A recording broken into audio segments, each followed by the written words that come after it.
Bonjour, assalamu alaikum, chers fidèles internautes, chers fidèles lecteurs de Dieu Digital TV. Bienvenue dans votre émission que je vais dire les chroniques de Ismaël. Tey nag dañuy waxtaanee benn thème bu am solo, benn thème boo xamante ne nii jëmale ko ci li nga xamante ne nii moom mooy le monde rural. Ba kenn ku nekk rek mën ci am effectivement des mots à dire et c'est très important. Thème bi nag c'est le rôle de la jeunesse rurale.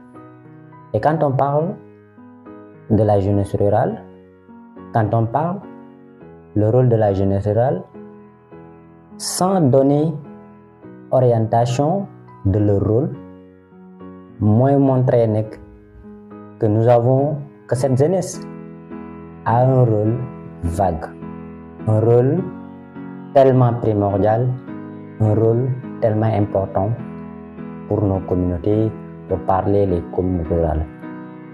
Donc, loolu moom moo tax ñu préciser effectivement le rôle de la jeunesse dans le développement, peut-être dans le développement économique, peut-être dans le développement social, peut-être dans le développement culturel.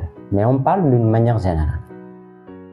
Mais avant tout d'abord, lu ñu war a njëkkee c'est de définir ou de montrer la définition de la jeunesse. Ndax définition bi nga xamante ne nii moom lañ koy jox nekk na benn définition boo xamante ne c'est du sens commun, moom la ko ñëpp di jox, caractériser ko ci li nga xamante ne ni moom mooy âge.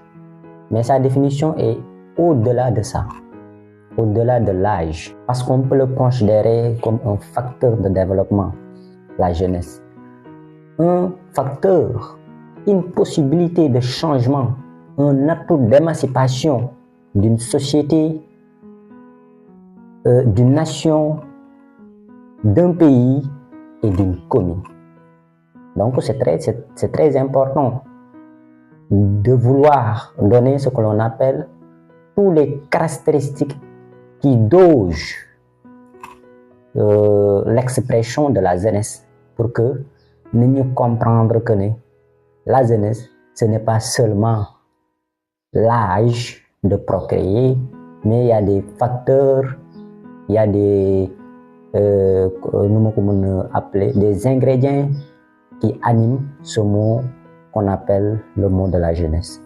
Donc, nous avons un thème tellement riche, un thème d'actualité qui pourra nous permettre davantage de comprendre le rôle de la jeunesse dans ces milieux ruraux qui sont des milieux des fois oubliés.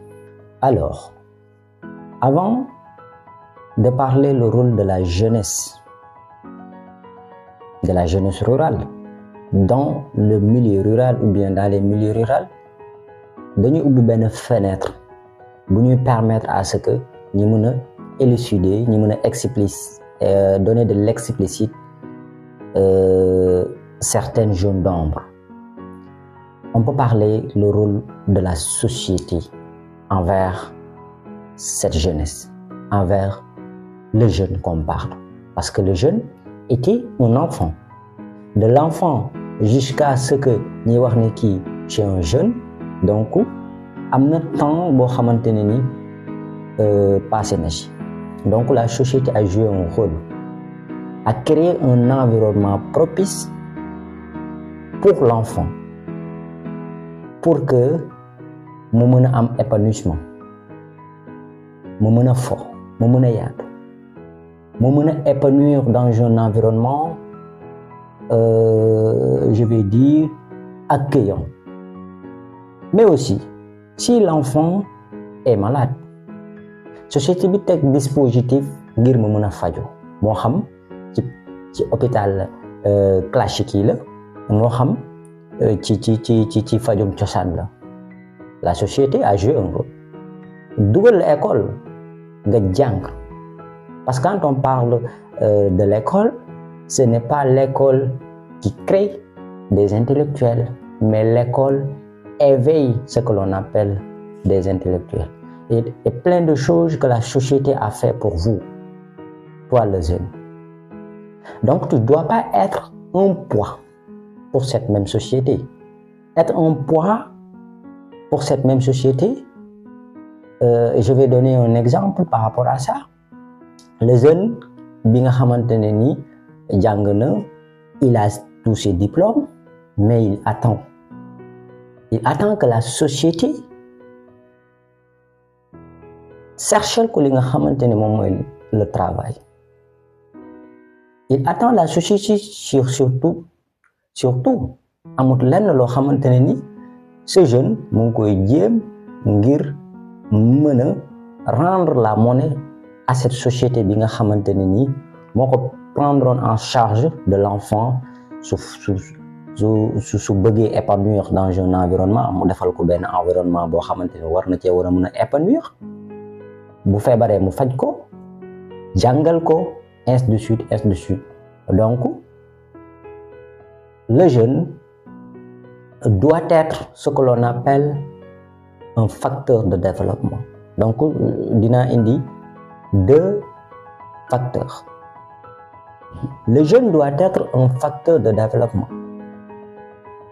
un atout d'innovation, de création et de construction pour sa propre communauté.